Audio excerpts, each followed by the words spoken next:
Halos linggo-linggo na mga rally malapit sa US Embassy laban sa Visiting Forces Agreement.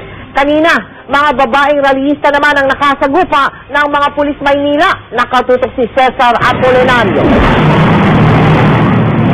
Sa pagtitipon pa lang ng mga miyembro ng Gabriela sa Plaza Salamanca, ikinasana ang pagsugod sa US Embassy.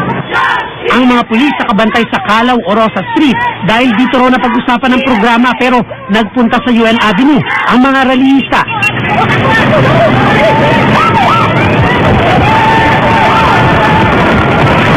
Nagmadali pa sila sa pagtakbo ng malapit na sa Rojas Boulevard. Pero pagdating doon, hindi na sila pinaporma ng mga pulis.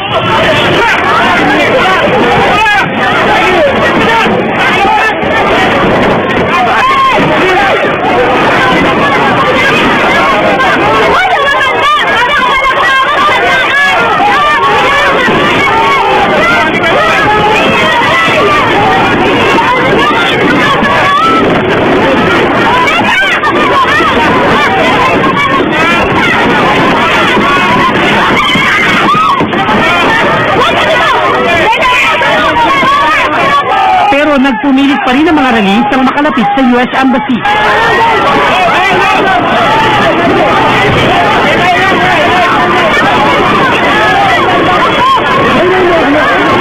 Pagdating sa isang kalye, nagtangka ang mga militante na makipagdialogo, pero hindi sila pinansin ng mga pulis.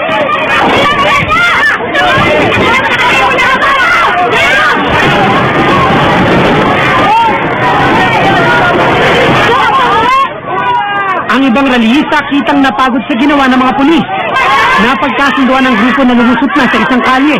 Ayon sa mga militante, 20 ang nasugatan sa kanila. Bigla po niya akong ilan, kaya napatumba ako, tumalikod po ako para anuin.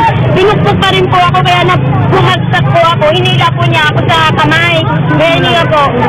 Ayun po, yung nandyan sa loob. Tapos yung dito pa. Buwelta ng pulisya, kasama raw ito sa hanap ng mga militante. Ang rally, walang pinipili. Kung babae ka, kung lalaki ka, rally yan. And that's why we have this equipment. Dahil na corner, sa Calaw na lang nila itinuloy ang kilos protesta na tinapos alas 12 ng tanghali. Cesar Apolinario, nakatuto, 24 oras.